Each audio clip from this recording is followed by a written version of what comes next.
कानपुर भारतवर्ष के उत्तरी राज्य उत्तर प्रदेश का प्रमुख औद्योगिक नगर है।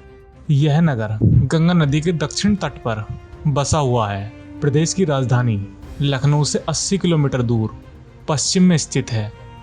यह नगर प्रदेश की औद्योगिक राजधानी के नाम से भी जाना जाता है। ऐतिहासिक और पौराणिक मान्यताओं के लिए चर्चित ब्रह्मव्रत के उत्तर मध्य में स्थित ध्रुव टीला त्याग और तपस्या का संदेश दे रहा है। यहाँ की आबादी लगभग 27 लाख है। कानपुर का इतिहास। माना जाता है कि इस शहर की स्थापना सचेंदी राज्य के राजा हिंदू सिंह ने की थी। कानपुर का मूल नाम कान्हापुर था। नगर की उत्पत्ति सचेंदी के राजा हिंदू सिंह ने और महाभारत काल के वीर कर्ण से संबंध होना चाहे संदेहात्मक हो, पर इतना जरूर है कि अवध के नवाबों के शासनकाल के अंतिम चरण में यह नगर पुराना कानपुर, पटकापुर, कुरसवा, जूही और सीमा मऊ गांवों के मिलने से बना था। पड़ोस के प्रदेश के साथ साथ इस नगर का शासन भी कन्नौज तथा कालपी के शासकों के हाथों में रहा और बाद में मुसलमान शासकों के।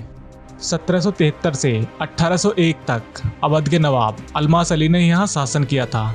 1773 की संधि के बाद यह नगर अंग्रेजों के शासन में आया। फलस्वरूप 1778 ईस्वी में यहाँ अंग्रेज छावनी बनाई गई। गंगा के किनारे पर स्थित होने के कारण यहाँ यातायात और उद्योग धंधों की सुविधा थी, इसीलिए अंग्रेजों ने यहाँ उद्योग धंधों को जन्म दिया। इसके बाद नगर का विकास होना शुरू हुआ।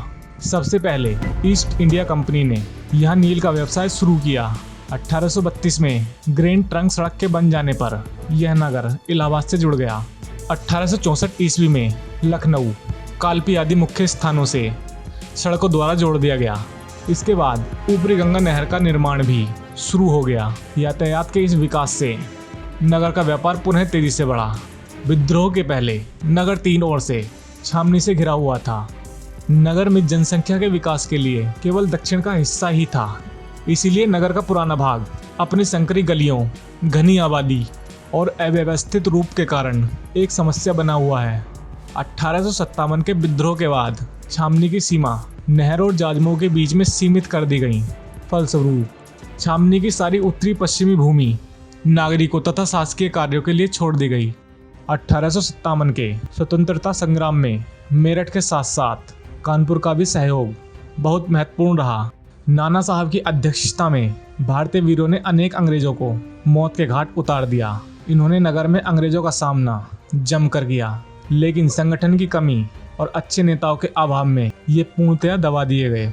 शांति हो जाने के बाद विद्रोहियों को काम देकर व्यस्त रखने के लिए और नगर का व्यावसायिक दृष्टि से लाभ उठाने के लिए नगर में उद्योग धंधों का विकास तीव्र गति से प्रारंभ हुआ।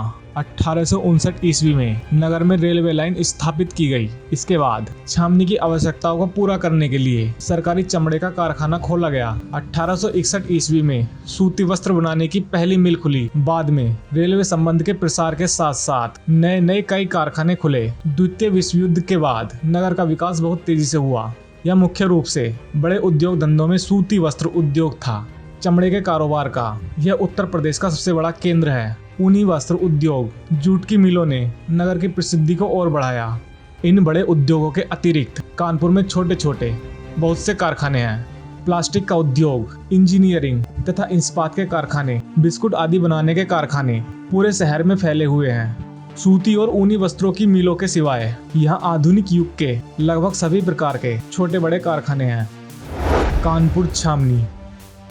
सन 1778 ईस्वी में अंग्रेजी छावनी बिलासपुर के पास फैजपुर कंफू नामक स्थान से हटकर कानपुर आ गई।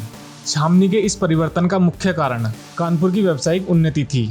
व्यवसाय की प्रगति के साथ इस बात की विशेष आवश्यकता प्रतीत होने लगी कि यूरोपीय व्यापारियों तथा उनकी दुकानों और गोदामों की रक्षा के लिए यहाँ फौज रखी जाए। अंग्रेजी फौज पहले जूही फिर छावनी में आवासी। कानपुर की छावनी में पुराने कानपुर की सीमा से जाजमऊ के बीच कानपुर का सारा भाग सम्मिलित था।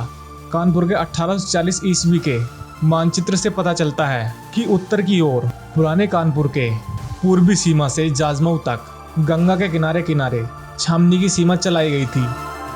पश्चिम में इस छावनी की सीमा उत्तर से दक्षिण की ओर भैरव घाट से सीमा मऊ तक चलाई गई थी। छावनी के भीतर एक विशाल शस्त्रागार तथा यूरोपीय अस्पताल था। परगढ़ के दक्षिण में अंग्रेजी पैदल सेना की बैरक तथा परेड का मैदान था। इसके साथ शहर के बीच में काली पलटन की बैरकें थीं, जो पश्चिम में सूबेदार के तालाब से लेकर पूर्व में क्राइस्ट चर्च तक फैली हुई थी। छावनी के पूर्वी भाग में बड़ा तोपखाना था। 1857 के विद्रोह के बाद छावनी की सभी इमारतें नष्ट कर दी गईं। विद्रोह के बाद सीमा में पुनः परिवर्तन हुआ। छावनी का अधिकांश भाग नागरिकों को दे दिया गया। दंत कथा। मान्यता है कि इसी स्थान पर ध्रुव ने जन्म लेकर परमात्मा की प्राप्ति के लिए बाल्यकाल में कठोर तप किया और ध्रुव तारा बनकर अमृतत्व की प्राप्ति की। रख रखाव के अभाव में टीले का काफी हिस्सा गंगा में समाहित हो चुका है। टीले पर बने दंत मंदिर में रखी तपस्या में लीन ध्रुव की प्रतिमा अस्तित्व खो चुके प्राचीन मंदिर की याद दिलाती रहती है। बताते हैं, गंगा तट पर स्थित ध्रुव टीला किसी समय लगभग 12 बीघा क्षेत्र में फैला हुआ था। इस टीले से टकराकर गंगा का प्रवाह थोड़ा रुख बदलता है। पानी के लगातार टकराने से टीले का लगभग 12 बीघा हिस्सा कटकर गंगा में समाहित हो चुका है। टीले के बीच में बना ध्रुव मंदिर भी कटान के साथ साथ गंगा की भेंट चढ़ गया। बुजुर्ग बताते हैं, मंदिर की प्रतिमा को टीले के किनारे बने दंत मंदिर में स्थापित कर दिया गया। पेशवा काल में इसकी देखरेख की जिम्मेदारी राजा रामपंत मोगे को सौंपी गई। तब से यही परिवार दंत मंदिर में पूजा अर्चना का काम कर रहा है। मान्यता है, ध्रुव के दर्शन पूजन करने से त्याग की भावना बलवती होती है और जीवन में लाख कठिनाइयों के बावजूद काम को अंजाम देने की प्रेरणा प्राप्त होती है। कानपुर के दर्शनीय स्थल। कानपुर के मुख्य दर्शनीय स्थलों में जाजमऊ, श्री राधा कृष्ण मंदिर, जैन ग्लास मंदिर, कमला रिट्रीट, फूलबाग, एलन फॉरेस्ट जू, कानपुर मेमोरियल चर्च, नाना राव पार्क, जी स्क्वायर मॉल और श्री श्री राधा मंदिर मुख्य हैं। यदा कदा पुराना कानपुर के कुछ बुजुर्गों के मुंह से कान्हेपुर कहते सुनने को मिल जाता है। कानपुर की स्थापना कब हुई, इस बारे में इतिहासकारों के अलग अलग मत हैं, लेकिन इस बात पर सभी एक मत हैं कि कानपुर की राज्य स्थापना 24 मई 1803 ईस्वी को ईस्ट इंडिया कंपनी ने की थी। तब से आज तक तमाम कई ऐतिहासिक घटनाओं का गवाह और मैनचेस्टर ईस्ट का तमगा हासिल कर चुका कानपुर 215 साल पूरे कर चुका है।